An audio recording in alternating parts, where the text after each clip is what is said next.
আমি একটা মেয়েকে ভালোবাসি, কিন্তু আমি হারাম সম্পর্কে যাইতে চাই না, কিন্তু তাকে বলতেও পারছি না। এখন আমি কি করব?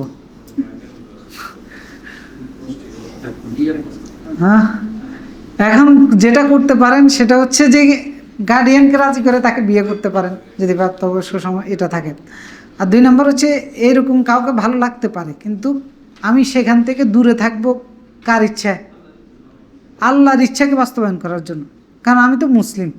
কারণ আমার যা ইচ্ছে, যে আগের যে প্রশ্নটা করছে, কোনো মেয়েকে প্রতি দুর্বলতা দেখানো বা না দেখানো, এটা আমার ইচ্ছায় হবে না। এটা আমি যেহেতু মুসলিম, আমাকে আল্লাহর ইচ্ছায় দেখাইতে হবে। কারণ আল্লাহর নির্দেশ সূরা নিসার 25 নম্বর আয়াতে বলেছেন, ফানকিহুন্না বিইذনি আহলিহিন্না ওয়া আতুন্না উজুরাহুন্না বিল মারুফ।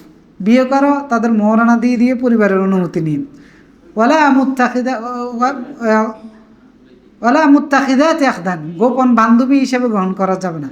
এবং সূরা মায়েদার মধ্যে বলেছেন কোনো ছেলেকে বন্ধু হিসেবে গ্রহণ করা যাবে না। তো সুতরাং কোনো মেয়েকে, কোনো ছেলেকে প্রেম, যেটাকে আমরা বলি বন্ধু বান্ধবী বানানো, কোনো সুযোগ নেই, হয় বিয়ে করতে হবে।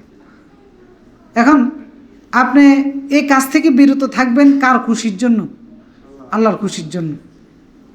অনেক কিছুই আমার ভালো লাগে, অনেক কিছুর প্রতি আমার মন যাবে, কিন্তু আমি তো নিজকে আত্মসমর্পণ করে দিয়েছি আল্লাহর কাছে। এখন আমি যখন আমার ইচ্ছাগুলোকে এভাবে কোরবানি করে দিতে পারবো, তখন আমি আল্লাহর সন্তুষ্টি অর্জন করতে পারবো। সূরা বাকারার 207 নম্বর আয়াতে আল্লাহ কি বলেছেন? ওয়া মিনান নাসি মান ইয়াশরি নাফসাহু ইবতিগা মারদাতিল্লাহ।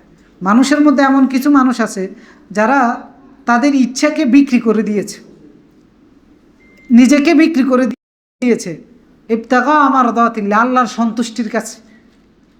অর্থাৎ আপনার এটা চায়, কিন্তু আপনি এটা করবেন না আল্লাহর সন্তুষ্টির জন্য। আল্লাহু রাউফুম বিল ইবাদ, এই বান্দাদের প্রতি আল্লাহ দয়া করবেন। এটা একজন সাহাবীর ব্যাপারে নাযিল হয়েছে। যে সাহাবী মদিনায় চলে আসতেছেন, অনেক ধনী ছিলেন, মক্কার মুশরিকরা তাকে আটক করছে। আটক করে বলতেছে যাইতে পারবে না। তো পরে তিনি বললেন যে আমার সম্পত্তি যা আছে এগুলো সব তোমরা রেখে দাও, আমাকে যাইতে দাও, গায়ের কাপড় ছাড়ো ওইটাও রেখে দাও। এরপর উনি খালি চলে গেছেন মদিনায়, সবচেয়ে ধনী সাহাবী। আল্লাহ তাআলা তখন এই আয়াতটা নাজিল করেছেন যে আল্লাহর সন্তুষ্টির জন্য নিজকে বিক্রি করে দিয়েছে। তো এটা তো আরও ক্ষুদ্র বিষয়। এখন আপনার কাছে খারাপ লাগাটা কাজ করবে, তবে এটা সাময়িক, এটা চলে যাবে। কারণ আল্লাহ তাআলা বলেছেন সূরা বাকারার 216 নম্বর আয়াতে বলেছেন, আসা আন তুহিব্বু শাইআন ওয়া হুয়া খায়রুল লাকুম, আসা আন তুহিব্বু শাইআন ওয়া হুয়া শাররুল লাকুম। এমনও হতে পারে যেটা তোমরা খুব পছন্দ করতেছো, ভালোবাসো, এটা তোমাদের জন্য অমঙ্গলজনক।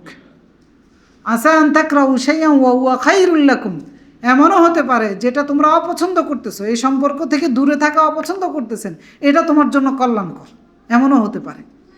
তো সুতরাং আপনি আল্লাহর ইচ্ছাকে প্রাধান্য দেন, দেখবেন কিছুদিন খারাপ লাগবে, আস্তে আস্তে ঠিক হয়ে যাবে। এবং এইরকম কল্যাণগুলো আমরা অনেকের লাইফে দেখছি, অনেকের লাইফে দেখছি।